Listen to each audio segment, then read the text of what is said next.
Back again with the world this week, and let's take a look at all that happened. Right, so then let's go into Hawkeye. I must admit I was a little disappointed to read that Ravichandran Ashwin has retired from the IPL. Not disappointed with his decision because that is his alone, but because, with the great players, you're very curious to see what next they have in mind. I wanted to see if there's still strength in his fingers, what his ticking mind had come up with. Was there another ball he could come up with?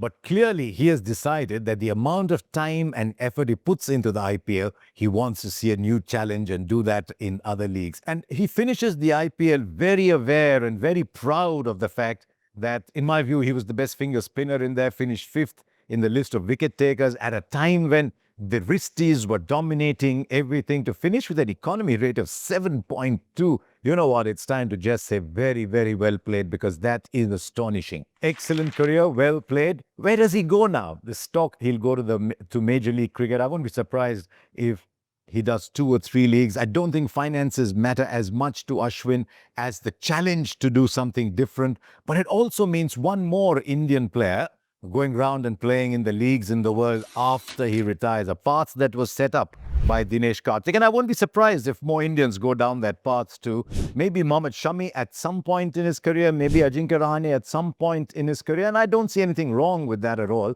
because it just increases your active years. Well played, Ravichandran Ashwin, and I'll be following wherever you go, because I know you've got something more up your sleeve.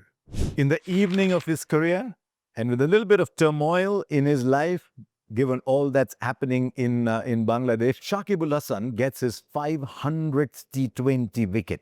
Only 5 bowlers in the history of the game have done that. Once again, much like we said about Ravichandran Ashwin, a finger spinner. Left-hand finger spinners have better opportunities in T20 game because of the angle they come with, but very, very well done. 500 wickets is an astonishing achievement. And remember, this is only bowling. Throughout his career, in most franchise sides in the world, and every single day for Bangladesh, he made the side as a batter alone. One of the great all-rounders of the game, so well done to Shakib Al Hasan. So now the Asia Cup teams being announced, and I was going through some of the teams. There's a pretty crowded group, one of those. It's always like that, isn't it? It's always Sri Lanka, Afghanistan, and Bangladesh in one group. So I was looking at Bangladesh, who this is a big move on for them from the era of Shakib Al Hasan, Mushfiqur Rahim, and the others. So it'll be very interesting to see how this group under Liton Das goes about it. And this will have to be a breakout tournament if they want to make it big for the likes of Tanzim Hasan. I've been hearing about Rishad Hussain, seeing good performances from time to time for him. So it's a big tournament there too. Interesting that Mehdi Hasan Miraj, excellent off-spinner, was moving up the order. So no Mehdi Hasan Miraj in that side. But Bangladesh are in a tough group because Sri Lanka and Afghanistan have picked very good sides. So I'm very happy with the side that Sri Lanka has picked. The batting core is very, very good now. Built around Charit Asalanka, Pathum Nisanka, Kushal Pereira, and the 2 Mendeses, both outstanding players, Kamindu Mendes and Kushal Mendes. There's never been a shortage of wicket keepers. As always, a very good spin attack. Good to see Vanindu Hasaranga back when he's fit. He's a big asset. Then Mahesh Tikshana. And I've always talked Abdul Nigwella. I think he's going to be a very, very good player. And I like the fast bowling core as well. Nuwan Tushar is a better player than most people give credit for. Dushmanta Chamira, lower order hitter, but a genuine pace as well. I'm backing Sri Lanka to make it out of that group. Afghanistan as well. I mean, you think Afghanistan and you think spin, haven't they? And they've packed their side with quality spinning. There's Rashid, of course. Then there's Noor. Allah Ghazanfar is making a name around the cricket world, make no mistake. And there's Mujib. You pick anybody from those 4, you've got world-class players. They'll want Rahmanullah Gurbaz to come back into form. They've left out Zazai, but Ibrahim Zadran is excellent. Sadiqullah Atal is being talked about a great deal around the cricketing world, as indeed is someone who I think will be a rock star of Afghanistan cricket, Azmatullah Umarzai. So, in stumped, the moves in the Ranji Trophy. I think it makes sense for Vijay Shankar to move. I mean, he's had a very good season for Tamil Nadu. He's a very fine player, but he's getting on 33, 34 years old. And I think he'll be a very good asset to a team like Tripura. But I hope he'll want to bowl well too. Slightly more intriguing is the other move. Hanuma Vihari has always been searching for a home. He's a fantastic team player.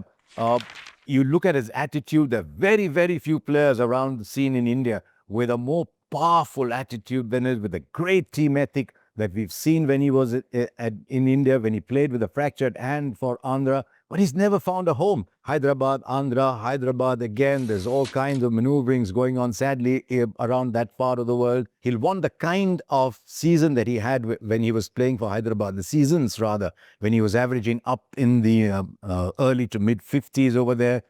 He wants to play all three formats of the game. He wants to be a leader. And Karun Nair has started showing the way for players like Hanuma Vihari. So wish him very, very well. One of the most common responses, the most recurring response when Pujara announced his retirement, both on my platform and everywhere else that I read, was, why don't we give our players this huge grand ceremonial send-off?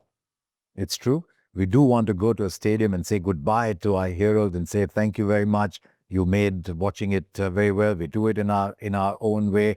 But it's amazing how infrequently that happens. I mean, I'm trying to think, of course, the first name that comes to mind, it's been 12 years now, was Tendulkar, and that was a big soap opera in itself. It was everyone's crying. That was an extraordinary event, and it was a great privilege to be part of it. Now, that can happen if you quit when you're still an active member of the side. But if you're not an active member of the side, and sort of in the off season you realize that it's not happening for me, then it's very difficult to actually play a game in which you're getting a send-off. I thought the two people who could have done that were both Rahul Dravid and VVS Lakshman. I don't know if it was part of their makeup to get a grandstand send-off, for example. I think a lot of players are aware of the fact that the end is going to be like this. There isn't going to be a huge fanfare when that happens.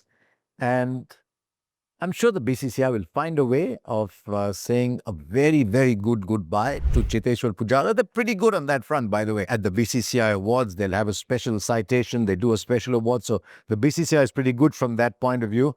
Should they get a big send-off on the field? As I said, it really depends on what stage they are in their career and whether they say goodbye when they're still an active member of that side. One other reason why it's very difficult to time it right is when you're first left out from the side. Remember, as an athlete, what makes you successful is that great fight in you, that desire in you that says, you left me out, I'll show you I should have been there. I'll go back, I'll get the runs, I'll take the wickets, I'll come back. And when that doesn't happen for a while, then you lose the moment. But even when you know the going is against you, it is just in your temperament as a fighter to say, I'll fight the odds. I've fought the odds before and succeeded. When is it that you discover that you can't fight the odds anymore? And by then, sometimes it's a little too late. And finally, time for rock and roll. I don't know how many of you, I'd imagine a very, very tiny percentage of you would realize the importance of Clive Lloyd, or would even have seen a little bit of Clive Lloyd play. One of the great leaders in the history of our game. Won 2 World Cups, 75 and 79. A little beyond him by the time 83 came around. That was India's great moment. It was just meant to be. But Clive Lloyd is much more than just the 2 World Cups. And remember, he's played one of the all-time great World Cup innings when he got that 100 in the final in 1975. But Clive Lloyd brought together a group of islands and was the inspirational leader when a lot of young players were finding their feet in international cricket. Viv Richards, Gordon Greenidge, Desmond Haynes, Jeffrey Dujon, Malcolm Marshall, Michael Holding. So many of these all-time greats actually started to grow and flower under Clive Lloyd's leadership and just making West Indies what it was without ever sledging, without ever talking down the opponent, without ever looking him in the face. None of the macho stuff, just turned up and under Clive Lloyd. They were just better than everybody else. There's a whole chapter that we could have on Sabina Park in 1976, but you know what? This is just a birthday blog. One of the greats of our game, Clive Lloyd. So there you are. That's it in the world this week. As always, so much happens in our sport, doesn't it? So while you digest that, I'll come back to you next week. Cheers. So thank you for watching and do subscribe to this channel.